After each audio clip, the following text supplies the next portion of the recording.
ഒരു bus maximum ഒരു bus stand അകത്ത് കയറുമ്പോൾ എത്ര സ്പീഡ് വരെ പോകാൻ പറ്റും? ഒരു ഡ്രൈവർമാർക്ക് അറിയാൻ പറ്റും. പക്ഷേ ഗതാഗത മന്ത്രി പറയുന്നത് കേട്ട് നോക്കുക നിങ്ങൾ. ഇവിടെ ഇരിക്കുമ്പോൾ ഒരു പ്രൈവറ്റ് ബസ് ബഹുമാനപ്പെട്ട MLA പ്രസംഗിച്ചുകൊണ്ടിരിക്കുക 15 വരുമെന്ന് അദ്ദേഹം വിചാരിച്ചു. ഞാനും പേടിച്ചു പോയി. കാരണം അവിടെ നിന്ന് നിറച്ചാളയും വെച്ചോണ്ട് റോക്കറ്റ് പോകുന്ന സ്പീഡിൽ അകത്തോട്ട് പോകുന്നതാണ്. അപ്പൊ ഞാനിങ്ങനെ നോക്കിയിരുന്ന് ഇവിടെ ഇട്ട് പിടിക്കാം എന്ന് ആലോചിച്ചുകൊണ്ടിരുന്നപ്പോൾ അതിലേ പോയെന്നാണ് വിചാരിച്ചു. പക്ഷേ എനിക്ക് ഇവിടുത്തെ ഭൂമിശാസ്ത്രം അറിയത്തില്ലായിരുന്നു. കുറച്ച് കഴിയുമ്പോൾ അതിനേക്കാൾ സ്പീഡിൽ പുറത്തോട്ട് പോകുന്നുണ്ട് ഹോൺ അടിച്ചോണ്ട്. ഇതിനകത്ത് ഇത്ര ഹോൺ അടിക്കേണ്ട കാര്യം എന്തൊരു ബസ് സ്റ്റോപ്പല്ലേ, ബസ് സ്റ്റാൻഡിനകത്തേക്ക്. എനിക്കിതിൽ നിന്ന് മനസ്സിലായ ഒരു കാര്യം എന്തെന്നറിയോ? ഗതാഗത മന്ത്രിയെ ചൊടിപ്പിച്ചത് സ്പീഡല്ല, ഹോണടിയാണ്. ആ ഹോണടി ചിലപ്പോൾ എനിക്ക് തോന്നുന്നത് കണ്ടിന്യൂ ആയിട്ട് ഹോണടി മുഴങ്ങിയിട്ടുണ്ടാവുന്നു. ചിലപ്പോൾ അതിൻ്റെ ടെക്നിക്കൽ എന്തെങ്കിലും ഇഷ്യൂ ഉണ്ടാവും.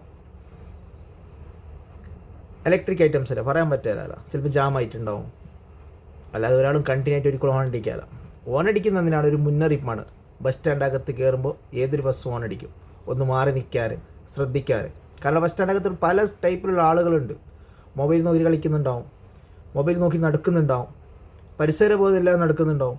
ബസ്സിൽ നിന്ന് ഇറങ്ങിയിട്ട് എങ്ങോട്ട് പോകണമെന്നറിയാത്ത പരക്കം പായുന്ന ആളുകളുണ്ടാവും. അപ്പോൾ അവർക്കൊരു മുന്നറിയിപ്പായിട്ടാണ് ഈ ഹോൺ അടിക്കുന്നുള്ളത്. എല്ലാ ബസ്സുകാരും ഹോൺ അടിക്കലുണ്ട്. പക്ഷെ ഒരു മന്ത്രി എന്ന നിലയിൽ ഗതാഗത മന്ത്രി ഗണേഷ് കുമാറിന് അന്വേഷിക്കാമായിരുന്നു, ഇത് ഇങ്ങനെ ഹോണ് കണ്ടിന്യൂ ആയിട്ട് അടിഞ്ഞു, എന്താണ് സംഭവിച്ചതെന്ന്. അതിൽ പക്വതപരമായിട്ടുള്ള കാര്യപ്രാപ്തിയുള്ള ഏതൊരാളും ചെയ്യേണ്ടത്. പക്ഷേ ഇവിടെ അത് ചെയ്തിട്ടാന്നുള്ളതാണ്. ഇവിടെ മന്ത്രി ഓർഡർ ഇട്ടതാണ് പെർമിറ്റ് ക്യാൻസൽ ചെയ്യാൻ. ഒരു വാഹനം ഇത്രയും സ്പീഡിൽ നിന്ന് മുകളിൽ പോയാൽ തന്നെ ഫൈനിടാനുള്ള അധികാരമുണ്ട്. പക്ഷെ ഒരിക്കലും പെർമിറ്റ് ക്യാൻസൽ ചെയ്യാനുള്ള എന്ത് അധികാരമാണ് ഉള്ളത്? അങ്ങനെ ഒരു നിയമം ഉണ്ടോ? ഇത്ര സ്പീഡിൽ നിന്ന് കൂടുതൽ പോയാൽ പെർമിറ്റ് കട്ട് ചെയ്യുമെന്ന് അങ്ങനത്തെ ഒരു നിയമമുണ്ടോ? ഇത് വെറും മന്ത്രി എന്ന പദവി ഉപയോഗിച്ച് അഹങ്കാരം കാണിച്ചതാണ്.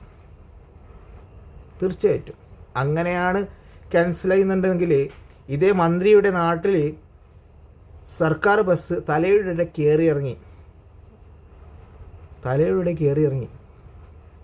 എന്ത് നടപടി എടുത്ത്? ഞാൻ ആ വീഡിയോ ജസ്റ്റ് ഒന്ന് ഇട്ട് തരാം നിങ്ങൾക്ക്, കുറച്ച് ഭാഗങ്ങൾ. ഇന്നലെ രാത്രി മനഃപൂർവ്വം ഒരുത്തനെ വണ്ടി ഇടിച്ചു വന്നു. വണ്ടി ഇടിച്ചു വന്നു. ആ മിനിറ്റുകൾക്കുള്ളിൽ നിങ്ങൾ ഇൻവോയ്സ് തയ്യാറാക്കി എല്ലാം തയ്യാറാക്കി പോയി. അല്ല, നിങ്ങൾ ആ തൊന്മാടത്തരം കാണിച്ചിട്ട് വണ്ടി ഓടിച്ച ആൾക്ക് പിന്നെ ജാമ്യം എടുത്തോ? ഇല്ല, ജാമ്യം എടുക്കാനായിട്ട് പോകുന്നുണ്ട്. ഇപ്പൊ പഞ്ചായത്ത് പ്രസിഡന്റ് രാത്രി അറിയിച്ചില്ല. ഈ വാർഡ് മെമ്പർ അറിയിച്ചായിരുന്നു. വാർഡ് മെമ്പർ അറിയിച്ചില്ല. ഞാൻ ഈ രാത്രി സെക്യൂരിറ്റി പിൻവലിക്കാൻ ആരുടെ തീരുമാനം? അല്ല, ഞങ്ങൾക്ക് പഞ്ചായത്ത് അറിയിക്കേണ്ട കാര്യമില്ല. ഞങ്ങൾ കൺട്രോൾ റൂമിൽ അറിയിച്ചു. ദൃശ്യമാധ്യമങ്ങൾക്ക് അറിയത്തില്ല, പോലീസിന് അറിയത്തില്ല, KSRTC ഉദ്യോഗസ്ഥർക്ക് അറിയത്തില്ല. ഒരു പാവപ്പെട്ട ഒരു മേൽവിലാസം ഒരാളാണ്. ഗതാഗത വകുപ്പ് മന്ത്രി സത്യം പറഞ്ഞ് പ്രതികർക്കണ്ട, ഈ കേസിൽ പ്രതികർക്കണ്ട ആളൊക്കെ പുള്ളി ഈ സ്റ്റാൻഡ് കൊണ്ടുവന്ന് നാളും പോയി പുള്ളി കൊണ്ട് ബസ് ഓടിക്കുന്ന മര്യാദക്കാർ കാണും. പക്ഷെ കൂടുതൽ അവന്മാരും വൃത്തികെട്ടവന്മാരാ. അവർക്ക് തോന്നിയതുപോലെ വണ്ടി കൊണ്ട് ഓടിക്കുന്നത്. രാത്രി വണ്ടി ഓടാത്ത സ്റ്റാൻഡ് ഞാൻ ആത്മഹത്യ വരുന്നത്. ഉദ്യോഗസ്ഥരുൾപ്പെടെ ഉള്ള ഗുരുതരമായ ഒരു വീഴ്ച കൊണ്ടാണ് ഒരു പാവപ്പെട്ട മനുഷ്യൻ ഇന്നലെ രാത്രി ദാരുണമായി ഈ പത്രാര KSRTC സ്റ്റാൻഡിൽ മരിക്കാനിടയായത്. മനസ്സിലായില്ലേ? അധികാരമുണ്ടെന്ന് വെച്ചിട്ട് എന്തും ചെയ്യാമെന്ന ഒരു ധാരണ നല്ലതല്ല. അത് ആർക്കായാലും. ഓക്കെ.